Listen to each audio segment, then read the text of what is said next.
والصلاة والسلام على رسوله الكريم وعلى آله وصحبه أجمعين أما بعد. میرا محترم بھائی اور بہنوں،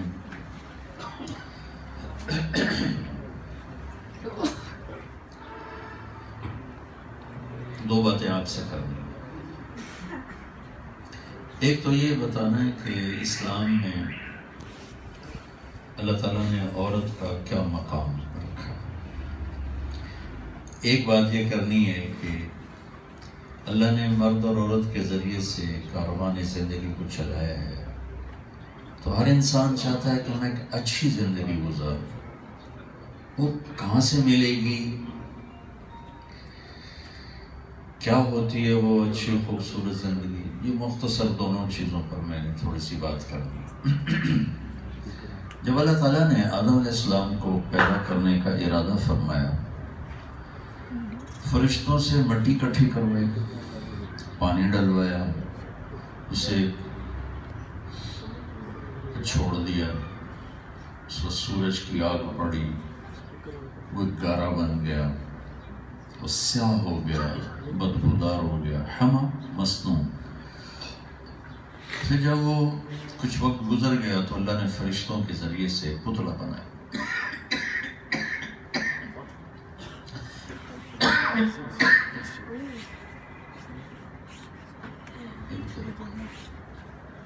یہ پتلا کتنی دیر پڑا رہا اللہ جانتا ہے۔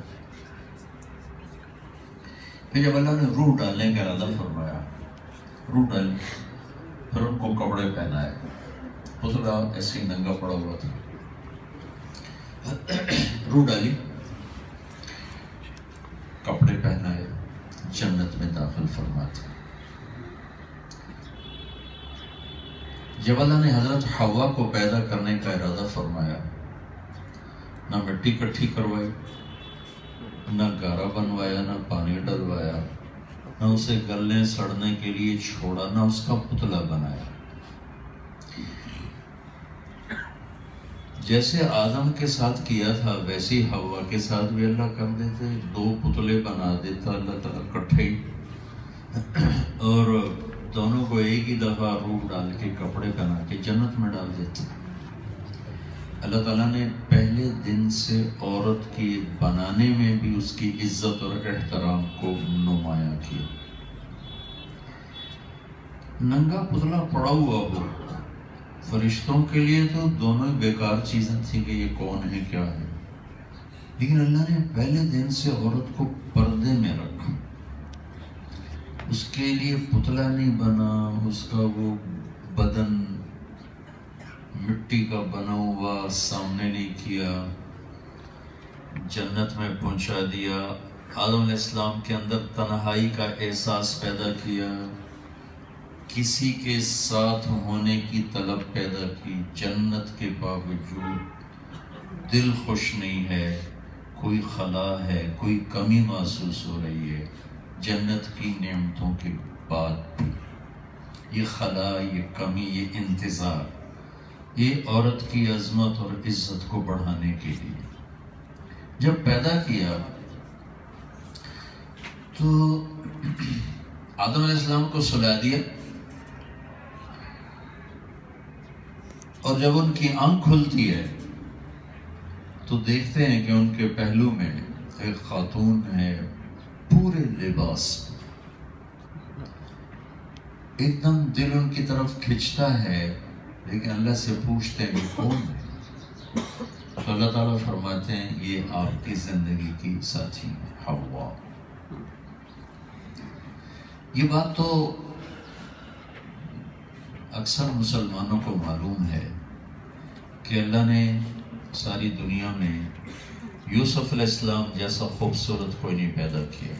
سب سے خوبصورت اللہ نے یوسف علیہ السلام کو بنایا، لیکن یہ بات بہت کم معلوم ہے کہ عورتوں میں سب سے خوبصورت اللہ نے کس کو بنایا۔ تو ایک روایت میں آتا ہے کہ اللہ تعالیٰ نے آج تک اور قیامت تک جتنی عورتیں پیدا ہوں گی اس میں حوا سے زیادہ خوبصورت کوئی عورت نہیں آئی تھی۔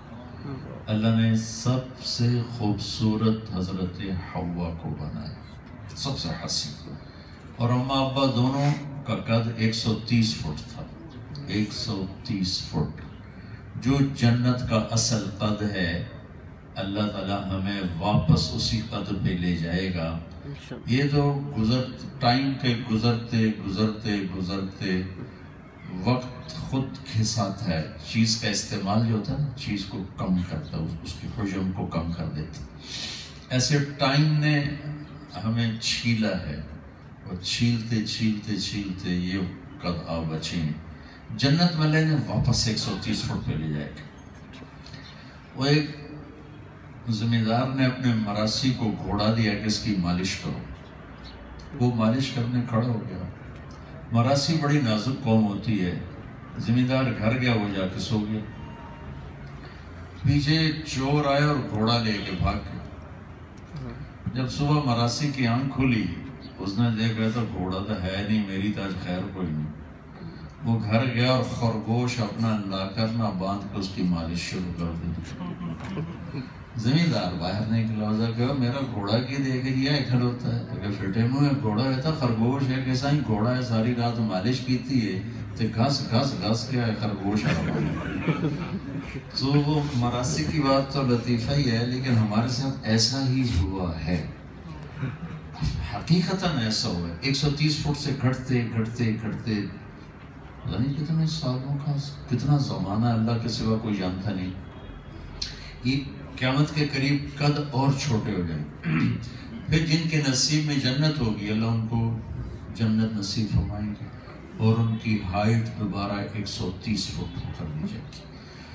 تو اللہ نے خواتین میں حضرت حوا جیسا کسی کو نہیں بنایا، سب سے حسین۔ تو جنت کو بھی خوبصورت بنایا، آدم علیہ السلام کی تنہائی کو دور کیا، ان کا دل لگنے لگا۔ تو نکاح ہوا، ہمارے نبی کی فضیلت پہلے دن سے چل رہی، نکاح ہوا، اللہ تعالیٰ نے فرمایا آدم مہر ادا کرو۔ کہیں گے کیا مہر ادا کرو؟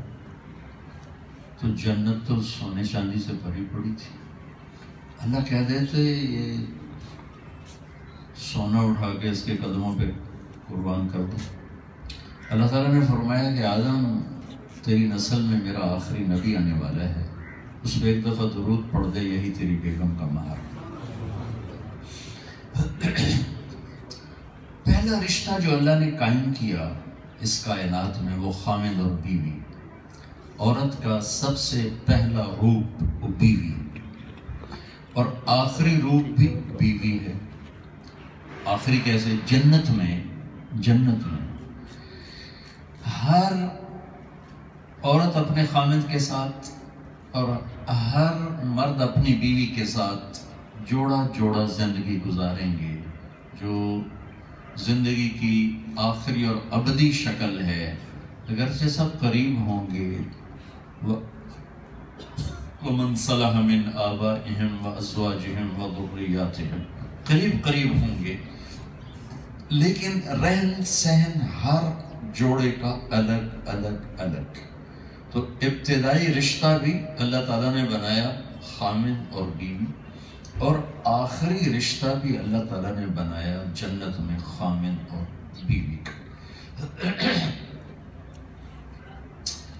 باقی جتنے رشتے ہیں ان کے لیے چند آیات، اور خامد اور بیوی کے رشتے کو چلانے، باقی رکھنے، کوئی جھگڑا ہو جائے تو صلح کرنے، نہیں صلح کی شکل تو جدا ہونے کے لیے سینکڑوں آیات اللہ نے اتاری ہیں، سینکڑوں، پوری صورت ایک گھر کی آبادی کے اصول بتانے کے لیے اللہ تعالیٰ نے اتاری، ایک اس کی اہمیت کی وجہ سے، ایک اس کی کمزوری کی وجہ سے۔ باقی رشتے ٹوٹتے نہیں، ہماری اولاد، ہم کسی کی اولاد، یہ رشتہ نہیں ٹوٹ سکتا، اچھے ہوں برے ہوں، فرما بردار ہوں نافرمان ہوں، اولاد ماں باپ، یہ رشتہ ٹوٹ نہیں سکتا، بھائی بھائی، بہن بھائی، بہنیں بہنیں، یہ رشتے ٹوٹتے نہیں۔ صرف کائنات میں ایک رشتہ ہے خامد اور بیوی، جو ایک بول پہ ٹوٹ جاتا ہے، باقی رشتے ٹوٹتے ہیں۔ تو اللہ تعالیٰ نے اس کو بچانے کے لیے اور اسے خوبصورت بنانے کے لیے سینکڑوں آیات قرآن میں اتاری ہیں، اور یہ عورت کا پہلا روپ ہے بیوی، اور خامند کا اور مرد کا پہلا روپ ہے خامند۔ ماں باپ کی شکل بعد میں بنی، بہن بھائیوں کی شکل بعد میں بنی، چاچے تائے نانے دادے دادیاں پھوپھی پھوپھی، یہ ساری شکلیں بعد میں بنی ہیں۔ سب سے پہلی شکل کسی مرد کی خامند ہے اور کسی عورت کی بیوی۔ یہ بنیادی رشتہ ہے، جب یہ خوبصورت بنتا ہے تو سارے رشتے خوبصورت ہو جاتے ہیں۔ جب یہ رشتہ بگڑتا ہے تو آگے ساری نسل بگڑ جاتی۔ اس لیے شیطان روزانہ اپنی جو کچہری لگاتا ہے تو وہ اپنے شیطانوں سے پوچھتا ہے، بتاؤ بھائی آج کی کیا کارگزار ہے؟ روزانہ ہے اس کی، روزانہ بڑے بڑے گناہ بتاتے ہیں شیطان، یہ کروایا، یہ کروایا، یہ کروایا، کفر، شرک، قتل، شراب، زنا، ڈاکے، چوریاں۔ وہ چپ کر کے سنتا ہے، کوئی بھی رسپانس نہیں دیتا، وہ کرتا رہتا۔ ایک کالا سا پتلا سا لنگڑا شیطان کھڑے ہو کر کہتا ہے کہ حضور میں نے خامد اور بیوی کو لڑا دیا، تو وہ اپنی کرسی سے اچھل پڑتا ہے اور کہتا ہے شاباش تو اصل کام کر کے آیا ہے۔ پھر اس کو اپنے قریب بلاتا ہے، پھر اس کو گلے لگاتا ہے، پھر اپنی چیئر پر اپنے ساتھ بٹھاتا ہے کہ اس نے اصل کام کیا ہے، تمہارے سارے کام چھوٹے چھوٹے ہیں، وہ انفرادی نوعیت کے ہیں۔ خامد اور بیوی کی لڑائی نسلوں کو برباد کر دیتی، خاندان تباہ ہو جاتے ہیں، اولادیں برباد ہو جاتی ہیں۔ قابل رحم، چونکہ میرے پاس بہت سے واقعات آتے ہیں، تو خامد نے ظلم کیا، چھوڑ دیا، تو بچوں کو دیکھ کر خود بخود رونا آتا ہے۔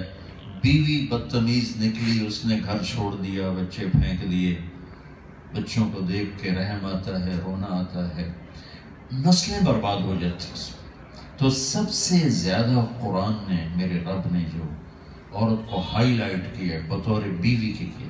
ہمارے ماحول میں ماں کا بڑا مقام ہے، اس پر بہت آیات ہیں، لیکن بنیادی رشتہ اللہ نے بیوی اور خامند بنایا ہے، جس سے نسل بنتی ہے، چلتی ہے۔ اور یہ اللہ کو ان کی محبت اتنی پسند ہے کہ یہ دنیا ہے اس میں اونچ نیچ ہو جاتی ہے، تو اگر خامند بیوی آپس میں لڑ پڑیں اور پھر آپس میں وہ صلح کر لیں، آپس میں صلح کر لیں، تو یہ صلح اللہ کو اتنی پسند ہے کہ اللہ اس پر ان کے پچھلے سارے گناہ معاف فرما دیتے ہیں۔ اللہ کو اتنی پسند ہے یہ صلح۔ پھر اللہ تعالیٰ نے کسی رشتہ کو یہ نہیں کہا کہ یہ میری نشانی ہے۔ اللہ تعالیٰ ان فی خلق السماوات والارض، زمین آسمان تیرے اللہ کی نشانی، واختلاف اللیل والنہار، دن اور رات تیرے اللہ کی نشانی ہے، والفلک التی تجری فی البحر بما ینفع الناس، اور یہ سمندر میں کشتیوں کا چلنا تیرے رب کی نشانی ہے۔ تو اللہ نے بہت سی چیزوں کو اپنی نشانی بتایا ہے، لیکن کسی رشتے کو اپنی نشانی نہیں بتایا کہ یہ میری نشانی ہے۔ صرف ایک رشتہ ہے جس سے اللہ تعالیٰ نے فرمایا کہ یہ تیرے رب کی بہت بڑی نشانی ہے، اور اس کو بڑی نشانیوں میں لے کر آیا۔ یوں کہا من آیاتہ ان خلقکم من تراب، میری کتنی بڑی نشانی ہے، میں نے تمہیں مٹی سے انسان بنایا، تم کیسی شکلیں ہو، کیسے بولتے ہو، ادھر تم مر صاحب دغا دغا بولتے ہیں، ویسے تسی بولتے ہیں، تو یہ کتنی بڑی نشانی ہے کہ میں نے تمہیں مٹی سے بنایا اور تم انسان بن کے، مرد عورت بن کے بیٹھے ہو۔ اچھا میں اگلی آیت چھوڑتا ہوں، اس سے اگلی آیت من آیاتہ خلق السماوات والارض، میری کتنی بڑی نشانی ہے، میں نے زمین آسمان بنایا، واختلاف السنتکم والوانکم، تمہاری زبانیں الگ، تمہارے رنگ روپ چہرے الگ، یہ میری کتنی بڑی نشانی۔ پھر اللہ کہتا ہے من آیاتہ منامکم باللیل والنہار وابتغاؤکم من فضلہ، یہ میری کتنی بڑی نشانی، تمہیں سلا بھی دیتا ہوں، اٹھا بھی دیتا ہوں، میں تم کاروبار زندگی کے لیے باہر بھی نکلتے ہو، گھر بھی آتے ہو۔ یہ جو باتیں آپ سن رہے ہیں نا، میرا آپ کا دماغ کہہ رہا ہے بالکل صحیح، واقعی بہت بڑی نشانی، بہت بڑی نشانی۔ پھر اللہ کہتا ہے من آیاتہ یریکم البرق خوفا وطمعا، ابھی دکھا رہا ہوں کہ میری نشانی تمہیں بادل دکھاتا ہوں، بارش دکھاتا ہوں، یہ میری کتنی بڑی نشانی ہے۔ من آیاتہ ان تقوم السماء والارض بامرہ، میری کتنی بڑی نشانی ہے، زمین بھی قائم ہے، آسمان بھی قائم ہے۔ یہ وہ مضمون ہے جس پر انسانی عقل ساتھ ساتھ چل کے کہتی واقعی۔ اب میں وہ آیت پڑھنے لگا ہوں جس کو سن کر شاید آپ بھی حیران ہوں گے، مستورات بھی حیران ہوں گی کہ اللہ تعالیٰ کہہ رہا ہے کہ میری کتنی بڑی نشانی ہے کہ میں نے خامد اور بیوی کا رشتہ بنایا، یہ بھی میری زمین آسمان جیسی بڑی نشانی ہے۔ وہ کیا ہے؟ اور اس کو دو کے درمیان ذکر ہے، من آیاتہ ان خلقکم من تراب، میری بہت بڑی نشانی تمہیں مٹی سے بنایا۔ من آیاتہ خلق السماوات والارض، میری بہت بڑی نشانی زمین آسمان کا بنانا۔ اس کے درمیان میں اللہ لے کر آ رہا ہے من آیاتہ ان خلق لکم من انفسکم ازواجا لتسکنوا الیہا وجعل بینکم مودۃ ورحمہ ان فی ذلک لآیات لقوم یتفکرون۔ میری کتنی بڑی نشانی ہے کہ میں نے انسانیت کو خامد اور بیوی کے رشتے میں جوڑ دیا، اس کو میری نشانی، اور اس میں نے سکون ڈالا، محبت ڈالی، ہمدردی ڈالی۔ کسی رشتے میں 3 صفتیں بیان نہیں ہوئی، کسی رشتے میں کو اللہ نے 3 چیزوں سے مزین نہیں فرمایا۔ خامد اور بیوی کے رشتے کے لیے فرمایا سکون پیدا کیا، محبت کو پیدا کیا، اور ہمدردی کو پیدا کیا، غم خواری کو پیدا کیا۔ صرف خامد اور بیوی کے رشتے میں اس چیز کو، اور سب سے طاقتور لفظ استعمال کیا یہاں یتفکرون۔ جو غور کرے گا نا اسے ہی سمجھ میں آئے گا کہ یہ بہت بڑا رشتہ ہے۔ آگے ہے للعالمین، آگے ہے یسمعون، آگے ہے یعقلون۔ ہر آیت کے آخر میں یہ ایک لفظ آتا ہے، تو ایک لفظ ہے یتفکرون، ایک ہے للعالمین، ایک ہے لقوم یسمعون، ایک ہے لقوم یعقلون۔ یعقلون، یسمعون، عالمین میں سب سے طاقتور لفظ ہے یتفکرون۔ یہ کھوپڑی استعمال جو کرے گا اسے سمجھ میں آئے گا کہ خامد اور بیوی کا رشتہ اس کائنات کا سب سے عظیم اور بڑا رشتہ ہے۔ میرے نبی نے کہا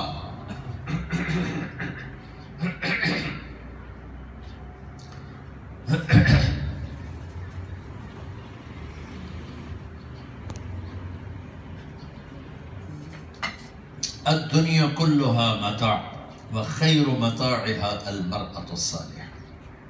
ساری دنیا ایک مختصر سا ساز و سامان ہے، اور اس مختصر سے سامان میں جو سب سے قیمتی چیز ہے وہ نیک بیوی ہے۔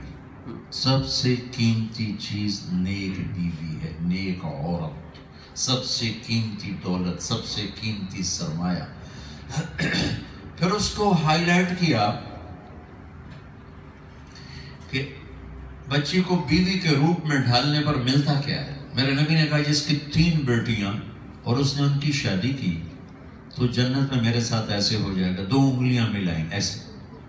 ایک نے کہا اگر 2 بیٹیاں ہوں پھر، تو آپ نے کہا جو 2 کی شادی کرے گا وہ بھی ایسے ہوگا۔ اللہ تعالیٰ بھلا کرے، ایک صحابی کا وہ کہنے کہ یا رسول اللہ ایک ہی ہو تو پھر دوئی دا چکر ہی مک گیا ہو۔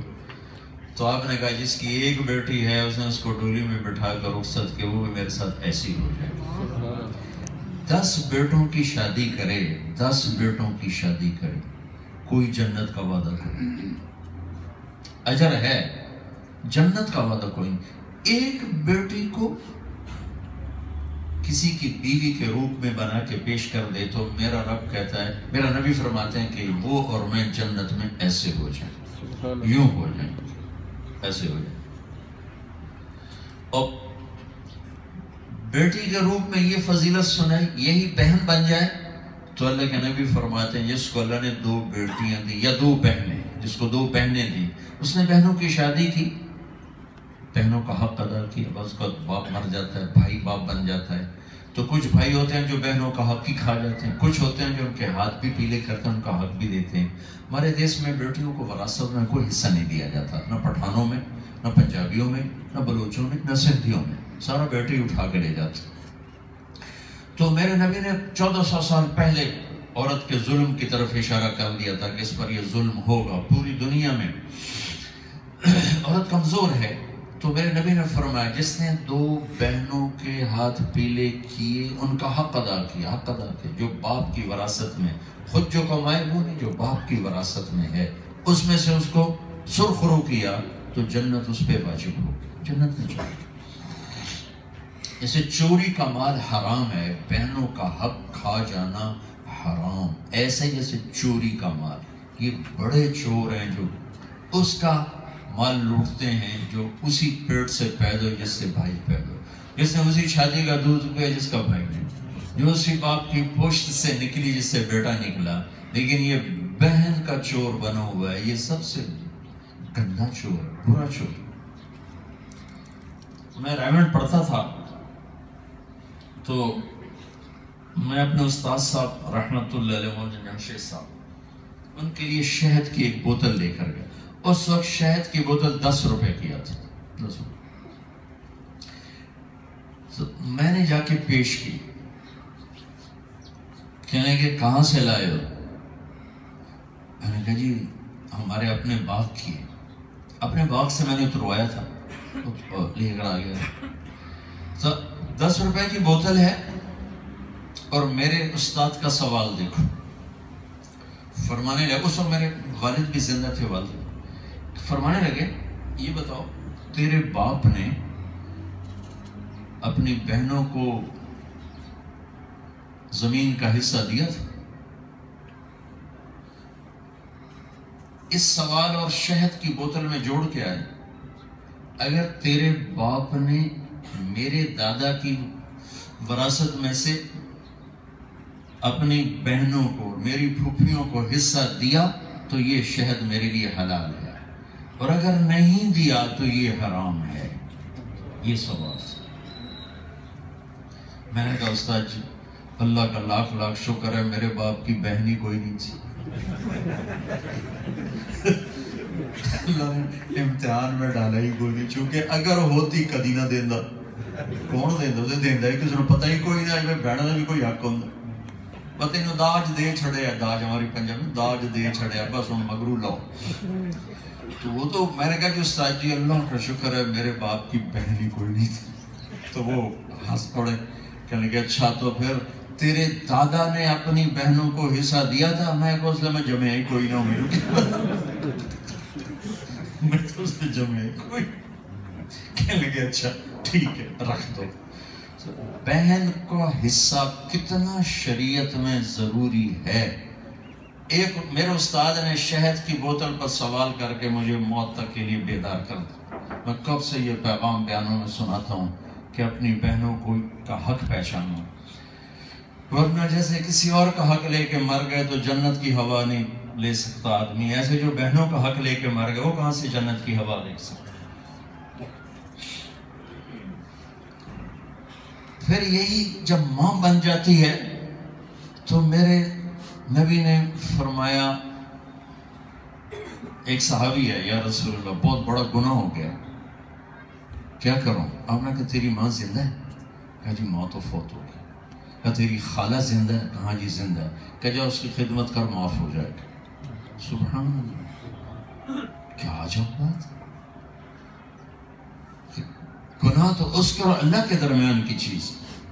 اور میرے نبی کہہ رہے ماں کی خدمت کر، وہ نہیں اچھا جا ماسی کی خدمت کر، معاف ہو جائے گا. خود آپ نے اپنی تمنا کا اظہار کیا، کاش میری ماں زندہ ہوتی تو تم دیکھتے میں کیا کرتا. میں عشاء کی نماز کے مصلی پہ کھڑا ہوتا اور میں سورۃ فاتحہ پڑھ رہا ہوتا، اور میرے گھر سے آواز آتی، میری ماں مجھے کہتی بیٹا محمد، تو میں ماں کے لیے نماز توڑ دیتا اور میں کہتا لبیک ماں جی میں حاضر ہوں. یہ کعبہ قوسین او ادنا، اتنے بڑے مقام پہ پہنچ کر یہ تمنا ہے کہ کاش میں اپنی ماں کی خدمت کرتا. میں اپنی ماں کے پاؤں دھوتا. اتنے بڑے مقام پر پہنچنے کے بعد آپ نے فرمایا میں جنت میں گیا, مجھے قرآن کی تلاوت سنائی تھی. میں نے پوچھا کہ کون تلاوت کر رہا ہے؟ مجھے کہا گیا جی یہ حارثہ بن نعمان ہے. آپ نے کہا حارثہ بن نعمان, وہ تو مدینے میں ٹھہری تھا, مرے ہی کوئی نہیں, تو یہاں جنت میں آواز کیسے؟ تھوڑے سے لوگ ہیں اور مائکرو فون لگا ہوا ہے کہ آواز جائے, اور وہ مدینے میں اور آواز جنت میں, کہ یہ کیا چکر ہے بھائی؟ تو فرشتوں نے عرض کی یا رسول اللہ, ماں کی ایسی خدمت کی ہے کہ اللہ نے خوش ہو کر حکم دیا جب قرآن پڑھے ساری جنت کو سنو. تو حارثہ کی تلاوت جنت میں جا رہی ہے, اس کے پیچھے ماں کی خدمت, اس کے پیچھے ماں کی دعا ہے.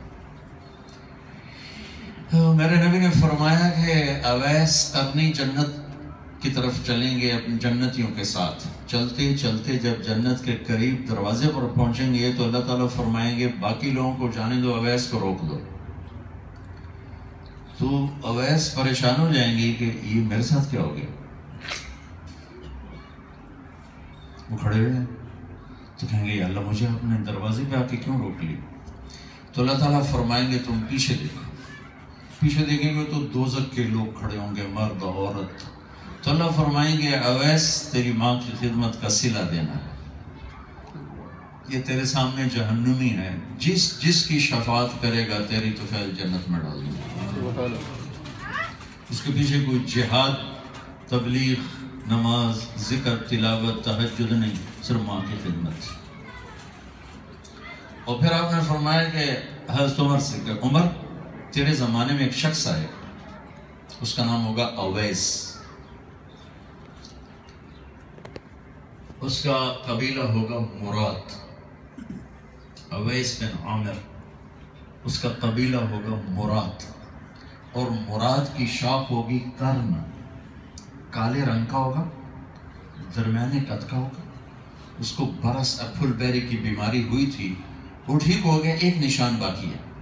جب وہ آئے تو تم اور علی اس سے دعا کرانا, تم اور علی. اویس کرنی عمر اور علی کے ایک ٹوٹے بال کے برابر نہیں ہے. وہ صحابی, عشرہ مبشرہ, خلفاء راشدین, یہ تابعی, اللہ کی قسم صرف امت کو پیغام دینے کے لیے کام کیا کہ میرے نبی آگے دیکھ رہے تھے کہ ماؤں کے ساتھ کیا ہوگا. تو پوچھا کیوں یا رسول اللہ؟ کہا کہ عمر اویس نے ماں کی خدمت کر کے اللہ کو ایسا خوش کر دیا ہے کہ وہ جب ہاتھ اٹھاتا اللہ کبھی خالی نہیں لوٹاتا. عمر رضی اللہ عنہ ہر سال حج کرتے تھے جب خلیفہ تھے, ہر سال حج میں اعلان کرتے ہوئے کوئی اویس, کوئی اویس, وہ کو ملا ہی نہیں.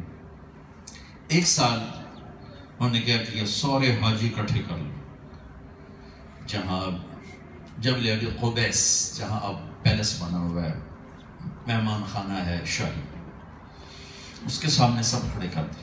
کہا بھائی باقی سارے بیٹھ جاؤ, یمنی کھڑے رہو. وہ یمنی کھڑے رہے. پھر کہا باقی سارے بیٹھ جاؤ, مراد والے کھڑے رہو. تو باقی سارے بیٹھ گئے. مراد قبیلہ, میں گیا ہوں اویس کرنے کے گاؤں بھی, ان کے علاقے میں, ان کے خاندان سے بھی ملا ہوں 4 سال پہلے. کالے پہاڑوں میں چھوٹا سا گاؤں, اب بھی چھوٹا سا گاؤں ہے جہاں وہ پیدا ہوئے, جہاں پروان چڑھے. صنعا سے کوئی پونے گھنٹے کے فاصلے. پھر کہا تھا بھائی مراد والے بیٹھ جاؤ, صرف کرنی کھڑا رہے. تو ایک آدمی بچا, ایک. کہا تم کرنی ہو؟ کہ جی ہاں. اویس کو جانتے ہو؟ کہ جی جانتا ہوں, میرا بھتیجا ہے, میرے بھائی کا بیٹا. اچھا. تو کہنے لگا امیر المومنین آپ کیوں پوچھتے ہوتے ہیں؟ تو ذرا پاگل سا ہے, دیوانہ سا ہے. تو عمر رونے لگے کہ نہیں وہ نہیں, تم دیوانے ہو. وہ حج پہ آیا کہ جی آیا. کدھر؟ کہا جی وہ اونٹ چرانے. اونٹ چرانے. تو آپ نے حضرت علی کو ساتھ لیا اور نکل پڑے عرفات کی طرف. جب عرفات پہنچے تو دیکھا کہ اونٹ چل رہے تھے اور اویس قرنی ایک کیکر کے نیچے نفل پڑھ رہے تھے. تو یہ دونوں حضرات ان کے پاس جا کے بیٹھے. انہوں نے دیکھا کہ 2 آدمی آ گئے, تو نماز ذرا مختصر کی، سلام پھیرا۔ حضرت عمر نے پوچھا میرے بھائی کون ہو؟ کہا جی مزدور ہوں۔ اچھا نام کیا ہے؟ کہا جی اللہ کا بندہ۔ کہہ رہے بھائی ہم سارے ہی اللہ کے بندے ہیں، تیری ماں نے تیرا نام کیا رکھا ہے؟ وہ تو جانتے نہیں تھے، پہلی دفعہ حج پہ آئے تھے۔ وہ کہنے لگے بھائی آپ کون ہو میرا انٹرویو کرنے والے؟ کیا غرض ہے آپ کو میرا نام پوچھنے سے؟ تو حضرت علی بول پڑے کہ یہ امیر المومنین ہیں عمر بن خطاب اور میں ہوں علی بن ابی طالب۔ پھر وہ کانپ گئے، کہنے لگے حضرت میں معافی چاہتا ہوں، میں تو آپ دونوں کو نہیں پہچانتا، میں تو پہلی دفعہ حج پہ آیا ہوں۔ تو حضرت عمر نے فرمایا اویس ہو؟ کہا جی میں اویس ہوں۔ اچھا ہاتھ اٹھا ہمارے لیے دعا کر۔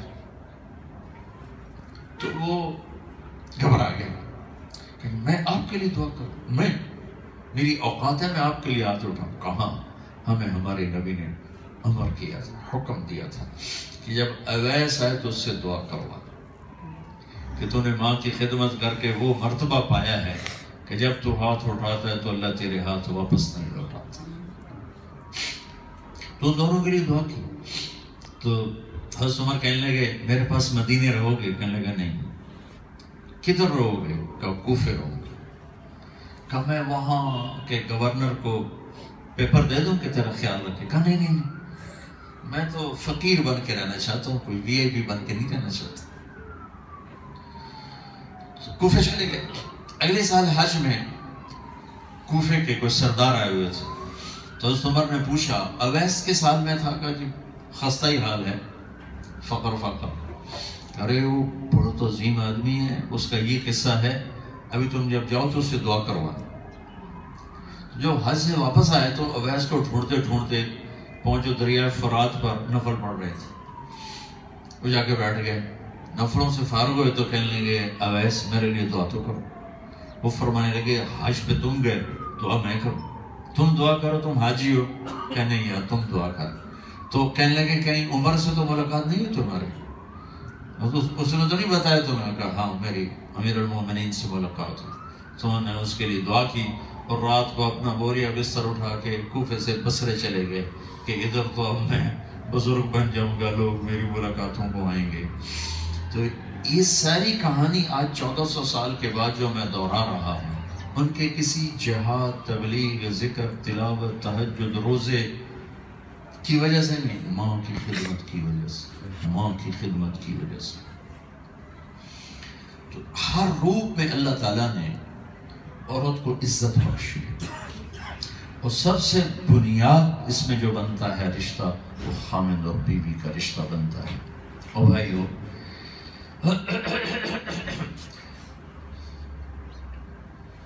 پھر جنت کا قصہ بھی سن کہ جنت میں بھی اللہ عورتوں کو مردوں سے پہلے داخل فرما،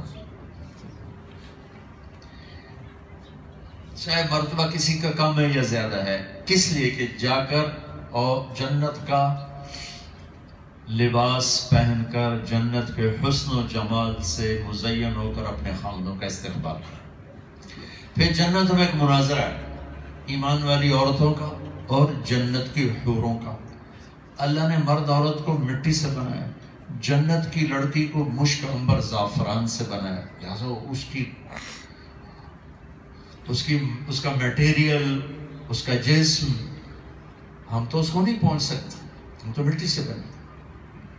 تو ایک مجمع ہوگا جس میں جنت کی حور، بہت بڑا مجمع ہوگا، وہ ایمان والی عورتوں پر فخر کریں گے کہ ہم ہمیشہ زندہ ہیں، موت نہیں دیکھی، نحن الخالدات فلا نموت، ہم ہمیشہ جوان ہیں، بڑھاپا نہیں دیکھا، ونحن الناعمات فلا نباس، ہم ہمیشہ راضی ہیں، کبھی لڑائی نہیں کی، ونحن الراضیات فلا نسخط، اور ہم کبھی چھوڑ کے نہیں گئے، ہمیشہ اپنے گھر والے کے ساتھ ہیں، ونحن المقیمات فلا نرحل۔ اب یہ چار باتوں میں ایک بات بھی دنیا کی عورت میں نہیں، موت بھی ہے، بڑھاپا بھی ہے، لڑائی جھگڑا بھی ہے، چھوڑ کے جانا، کبھی موت چھڑوا دیتی ہے، کبھی لڑائی جھگڑا چھڑوا دیتی ہے، چاروں چیز۔ تو اس کے جواب میں ایمان والی عورتیں کیا کہیں گی؟ نحن المصلیات فما صلیتن، ہم نے نمازیں پڑھی، تم نے نماز کوئی نہیں پڑھی. وَنَحْنُ الصَّائِمَاتُ فَمَا صَمْتُنَّ، ہم نے روزے رکھے، تم نے روزے نہیں رکھے. وَنَحْنُ الْمُتَوَضِّعَاتُ فَمَا تَوَضَّعْتُنَّ، ہم نے ٹھنڈے پانی سے وضو کیے اللہ کو راضی کرنے کے لیے، سردیوں میں تم نے وضو نہیں کی. وَنَحْنُ الْمُتَصَدِّقَاتُ فَمَا تَصَدَّقْتُنَّ، ہم نے اللہ کے نام پہ خرچ کیا، تم نے خرچ کوئی نہیں کیا. حضرت عائشہ فرماتی ہیں فَغَلَبْنَهُنَّ، تو اللہ ایمان والی عورتوں کو جنت کی عورت پہ عزت مرتبہ عطا فرمائے گا، اور یہ بلندی اور عزت اور مرتبہ جنت کی عورت سے 70,000 گنا زیادہ ہوگا. 70,000 گنا کا مطلب ہے لامحدود. 70 عربی میں لامحدود کے لیے آتا، کوئی اس کی حد نہیں ہوگی. حضرت ام سلمہ نے پوچھا یا رسول اللہ، دنیا کی عورت کا درجہ بڑا ہے یا جنت کی حور کا درجہ بڑا ہے؟ النساء الدنیا افضل من نساء الجنہ. آپ نے کہا بل نساء الدنیا. کہا ام سلمہ دنیا کی عورت کا درجہ بڑا ہے. کہا بیما، وہ کیوں یا رسول اللہ؟ وہاں بھی یہی سوال تھا. وہ مشک عنبر زعفران کافور سے بنی، موت کوئی نہیں، بڑھاپا کوئی نہیں، پیشاب کوئی نہیں، پخانہ کوئی نہیں، بیماری کوئی نہیں، اور ہم مٹی گارے سے بن کے موت بھی ہے، بیماریاں بھی ہیں، بڑھاپا بھی ہے، لڑائی جھگڑا بھی ہے. تو میرے نبی نے فرمایا ام سلمہ بصلاتہن وصیامہن وعبادتہن، ان کی نماز، ان کے روزے، ان کی اللہ کی اطاعت، ان 3 کاموں کی وجہ سے اللہ ان کو جنت کی عورت پر بہت عالی مقام نصیب فرمائے گا. البس اللہ وجوہہن النور، اللہ اپنے نور میں سے ان کے چہروں پہ نور کی تجلی ڈالے گا. وجسادہن الحریر، اور انہیں ریشم کے قیمتی لباس پہنائے گا. امشاتہن الذہب، اور ان کی کنگھیاں اللہ تعالیٰ سونے کی بنائے گا. جو لباس اللہ پہنائے گا، عام طور پر یہ جو گول فراق سا ہوتا ہے، یہ تھوڑا سا اس کی گولائی ہوتی ہے. جنت میں اس فراق کی گولائی 3 میل ہوگی. 3 میل میں یہ پھیلا ہوا ہوگا.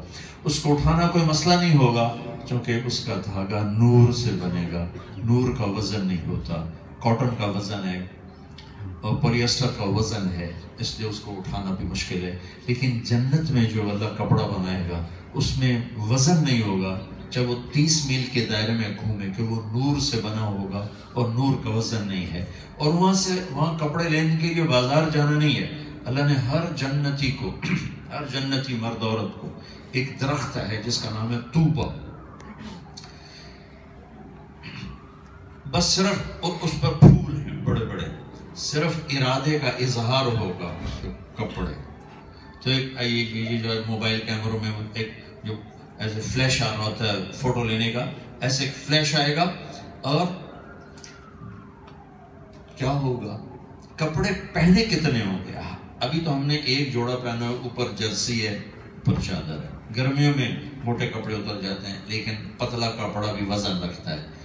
ہر مرد عورت کو اللہ 100 جوڑے پہنائے گا. 100 ہر جوڑا. اب میرے چادر کے پیچھے قمیض چھپ گئی ہے، قمیض کے پیچھے بنیان چھپ گئی ہے، اور جرسی کے نیچے کرتا چھپ گیا ہے. یہ 100 جوڑے الگ الگ نظر آئیں گے. آخری جوڑا جسم کو چھپائے گا، اور باقی 99 جوڑے، 100 جوڑے آگے پیچھے آگے پیچھے آگے پیچھے پورے نظر آئیں گے. ہر جوڑے کے لحاظ سے چہرے پر اللہ تعالیٰ میک اپ کی پرچھائیاں لائے گا جو اس کے حسن و جمال کو اس کے لباس کے ساتھ زیادہ کرے گی. اب یہ 100 جوڑے پہننا بھی اوکھا ہی کام میں عمل ہے. جب چوڑ کے پاپا اتارنا بھی بڑا اوکھا کام. ساری جنت میں لانڈری کوئی نہیں، واشنگ مشین کوئی نہیں، تو کرے گا کی؟ تو کیا ہوگا؟ سبحان اللہ، سارا کام اللہ اپنے ذمہ لے گا. صرف ہر مرد عورت خواہش کرے گا کپڑے چاہیے، تو ایک روشنی کا جھماکہ آئے گا.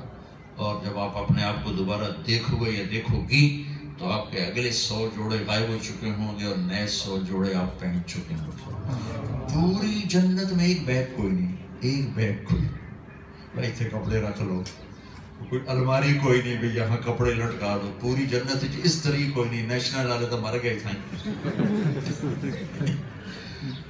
پوری جنت اس طریقے کوئی نہیں، کچن کوئی نہیں. تمنا ہے، خواہش ہے. دونوں بیگم میاں بیٹھے ہوں گے، ایک فرشتہ نوک کرے گا تو خادم پوچھے گا جی کہ مجھے اللہ نے بھیجا ہے، تو وہ آ کر اجازت مانگے گا، اجازت ملے گی، ویسے اس نے تھال اٹھایا ہوگا اور آ کر دونوں کے سامنے رکھے گا، جی حضور یہ اللہ نے آپ کے لیے تحفہ بھیجا، اس کے اوپر ایسے ریشمی کپڑا ہوگا، تو ایسے وہ کپڑا اٹھائیں گے تو اس کے نیچے پھل پڑیں گے، وہ پھل دیکھ کر کہیں گے یہ اللہ نے بھیجا ہے، جی کہ یہ تو میں نے ابھی کھایا، تو وہ فرشتہ کہے گا کہ اللہ تعالیٰ فرما رہے ہیں اس کو ذرا چیک کر لیں، تو جب یہ اس کا ایک ٹکڑا منہ میں ڈالیں گے، اس کی جنت میں اگر 10 لاکھ قسم کے پھل ہیں، 10 کروڑ قسم کے پھل ہیں، ٹھیک، تو جب یہ ایک ٹکڑا منہ میں ڈالے گی، ایک ٹکڑا، اس شہنشاہ کی قسم جو سن رہا ہے، اس ایک ٹکڑے میں 10 کروڑ پھلوں کا ذائقہ محسوس ہوگا، 10 کروڑ پھلوں کا ذائقہ الگ الگ الگ محسوس ہوگا، پھر آواز آئے گی وَأُتُوا بِهِ مُتَشَابِهًا، میرے بندے وہ اور تھا جو تو نے پہلے کھایا، یہ اور ہے جو تو اب کھا رہا، وَأُتُوا بِهِ مُتَشَابِهًا۔ اس زندگی تک پہنچنے کے لیے اللہ تعالیٰ نے جناب رسول اللہ صلی اللہ علیہ وسلم کو ہمارے اور آخرت کے، ہمارے اور اللہ کے، ہمارے اور جنت کے درمیان ذریعہ بنا کے دنیا میں بھیجا ہے، جنہوں نے زندگی سکھائی، وہ خوبصورت زندگی۔ میری دوسری بات آ رہی یہاں تو میں نے کو چھوٹو جانا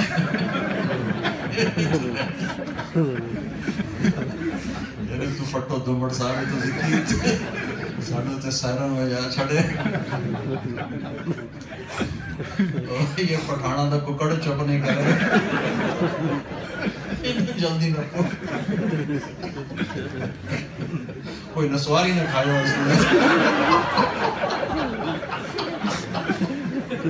میں ایک پٹھان کا خرگوش گم ہو گیا تو لوگوں نے افسوس کیا کہ خان جی بڑا افسوس ہے آپ کا خرگوش گم ہو گیا، کہا پوچھا کوئی افسوس نہیں ہے، ہم نے اس کو نسوار کا عادی بنایا ہوا ہے، جب نشہ ٹوٹے گا ادھر ہی آئے گا۔ میں نے کہا دمڑ صاحب نے اس کو نسوار کھلائے۔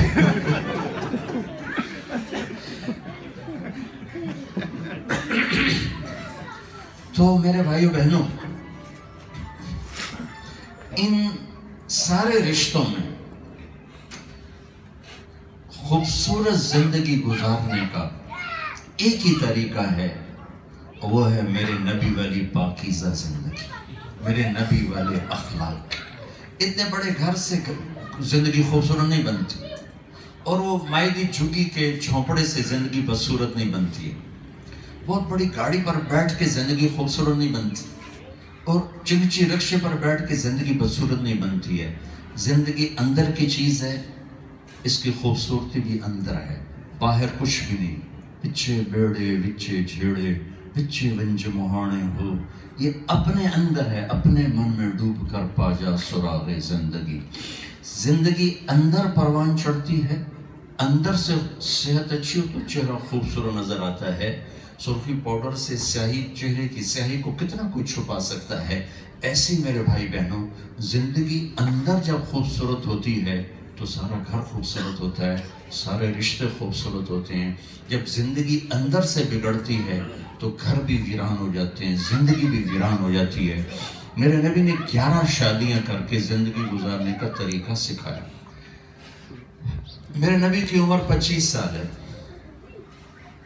آپ شادی کر رہے ہیں 40 سال کی عورت کے ساتھ، لڑکی نہیں عورت، آپ لڑکے ہیں 25 سال کی، آپ فرماتے ہیں مجھے تو 20 سال کی لڑکی سے شادی کرنی۔ ایک ایسی عورت سے شادی کی جس کی ایک منگنی ٹوٹی، ورقہ بن نوفل چچا زاد بھائی، ان سے منگنی ہوئی، ٹوٹ گئی۔ ایک شادی سے بیوہ ہوئی ابو حالہ، اسے 2 بچے، ایک بچہ ایک بچی۔ پھر دوسری شادی سے بیوہ ہوئی ابن عابد، اسے ایک بیٹا اس کا نام کہیں ملا نہیں ہوگا کہیں، لیکن میری نظر سے نہیں ملا.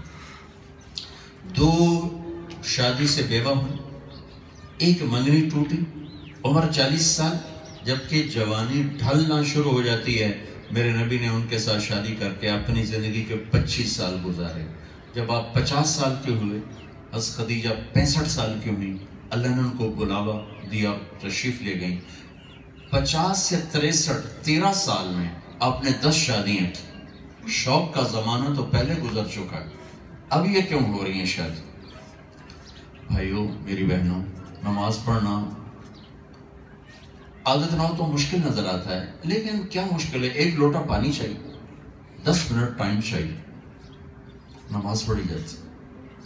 روزے کی تھوڑی سی جنگ ہے گرمیوں میں. آج کل کے روزے کیا روزے، گرمی میں تھوڑی سی مشقت آتی ہے، لیکن چند گھنٹے کی مشقت. سب سے زیادہ جو انسان ٹوٹتا ہے، مرد یا عورت، وہ معاشرت میں ٹوٹتا ہے، گھر کی زندگی میں ٹوٹتا ہے. کہ اسلام کا مشکل حصہ ہے گھر کی زندگی، اور اسی میں ساری آسانیاں چھپی ہوئی ہیں، اسی میں ساری خوبصورتی چھپی ہوئی ہے، اسی میں سارا حسن چھپا ہوا ہے. ایک مصنوعی حسن کے لیے بیوٹی پارلر پر 4 گھنٹے لڑکی بیٹھی ہوتی ہے، دلہن کو 4 5 6 گھنٹے بیٹھاتے ہیں، تب جا کر اس کا ایک روپ بنتا ہے. ایسے ہی بھائی بہنوں، اصل خوبصورتی کو لینے کے لیے آدمی کو زندگی بھر کا روزہ رکھنا پڑتا ہے، تو اس کی زندگی انتہائی حسین ہو جاتی ہے. جو بھی اپنے گھر کو آباد کرنا چاہے، جس رشتوں کو بھی آباد کرنا چاہے، خاوند بیوی کا رشتہ ہے، ماں باپ اولاد کا رشتہ ہے، بھائی بہن کا رشتہ ہے، بہن بہن کا رشتہ ہے، ساس اور بہو کا رشتہ ہے، چاچے تائے بھتیجے کا رشتہ ہے. سب جگہ ایک اصول چلے گا، میرے نبی والے اخلاق، میرے نبی والے اخلاق، میرے نبی والے اخلاق. اپنے 11 گھر آباد کیے. ایک آپ کو حدیث سناؤں تاکہ میری بات کی تائید ہو جائے. ما تزوجت وما زوجت الا بوحی من السماء نزل به جبریل. آپ نے کہا لوگوں، میں نے جہاں شادی کی، میں نے جہاں بیٹی دی، پہلے آسمان سے جبریل اللہ کا امر لے کر آئے، پھر میں نے یہ کام کیا. تو میں نے پہلے کہہ دیا تھا کہ آپ کی شادیاں شوق کی شادیاں نہیں تھیں، آسمان سے حکم آیا، آپ نے قدم اٹھایا. یہ 11 گھر کیوں آباد کیے؟ ہر مزاج کی عورت کے ساتھ نباہ کر کے دکھایا، ہر قوم قبیلے کے اندر، قبیلے کے باہر، حتیٰ کہ نسل برادری کے باہر شادیاں کر کے دکھایا کہ گھر کیسے چلایا جاتا ہے. اس میں آپ کے اخلاق ہیں، آپ کی محبت ہے، آپ کا سلوک ہے. بیوی کا رشتہ تو بہت بڑا رشتہ ہے. حضرت انس فرماتے ہیں 10 سال میں نے اللہ کے نبی کی خدمت کی، نہ تھپڑ مارا، نہ ڈانٹ ڈپٹ پلائی، نہ کبھی یہ فرمایا کہ یہ کیوں کیا، نہ کبھی یہ فرمایا کہ یہ کیوں نہیں کیا. خادم کے ساتھ آپ کا یہ سلوک تھا تو گھر والوں کے ساتھ آپ کا کیسا سلوک ہوگا؟ آپ نے فرمایا سب سے اعلیٰ درجے کا مسلمان وہ ہے جو بیوی کے ساتھ اچھا سلوک کرتا ہو، اور میرا سلوک اپنی بیویوں کے ساتھ سب سے اعلیٰ درجے کا ہے، سب سے اعلیٰ درجے کا ہے. عرب کے ماحول میں معشوق سے اظہار محبت، محبوبہ سے اظہار محبت ایک فخر کی بات تھی. شاعری بھری پڑی. عرب کا سب سے مشہور قصیدہ ایک عورت کے عشق میں ہے جو امرؤ القیس نے 90 اشعار کا لکھا، جو پورے عرب میں سب سے زیادہ مشہور ہو. لیکن بیوی سے اظہار محبت عرب کے ماحول میں موت. جیسے کوئی پٹھانوں میں کہہ دے مجھے بیگم سے محبت ہے، دمڑ صاحب کہہ سکتا ہے سب کے سامنے. تو ماحول ہے کہ کوئی سردار عرب اپنے ماحول میں بیوی سے مجھے پیار ہے کہہ نہیں سکتا، اس کی جرت نہیں. معشوقہ کے لیے اشعار پڑھ دے گا، وَهَلْ تَبْكِينَ لَيْلَا اِذَا مِتُّ. میں آپ کو لیلا ایک ہمارا ہیر رہا جائے تھا وارش آتا دماغ کم لگا تو لکھ چھڑی کتاب وڈی ساری.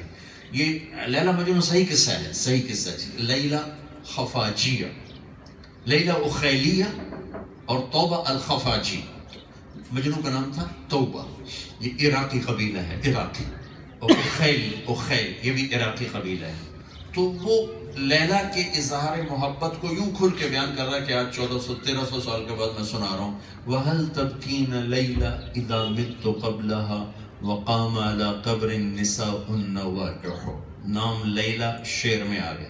دوسرا شعر كَمَا لَوْ أَصَابَ الْمَوْتُ لَيْلَا بَقَيْتُهَا وَجَادَ لَهَا دَمْعٌ مِّنَ الْعَيْنِ الصَّافِحُ. یہاں بھی لیلا کا نام آ گیا. وَأَغْبَتُ مِن لَيْلَا بِمَا لَا أَنَالُهُ بَلَا كُلُّ مَا قَرَّتْ بِهِ الْعَيْنُ طَافِحُ. یہاں بھی لیلا آ گیا. وَلَوْ أَنَّ لَيْلَ الْأُخَيْلِيَّةَ سَلَّمَتْ عَلَيَّ بَدُونِ جَنْدَرٌ وَصَفَائِحُ. 4 شعر میں نے آپ کو سنائے. ہر شعر میں لیلا لیلا لیلا لیلا لیلا. لیکن اسی ماحول میں بیوی سے محبت کرتا ہوں موت تھی. کوئی جرت نہیں کرتا تھا. یہ ماحول سمجھ میں اوہ ہاں ہوں تو کرو. اچھا ٹھیک. اس ماحول میں ایک صحابی جناب رسول اللہ صلی اللہ علیہ وسلم سے پوچھتے ہیں عمر بن عاص یا رسول اللہ من احب الناس الیک. آپ کو سب سے زیادہ کس سے پیار ہے؟ کان میں نہیں پوچھا.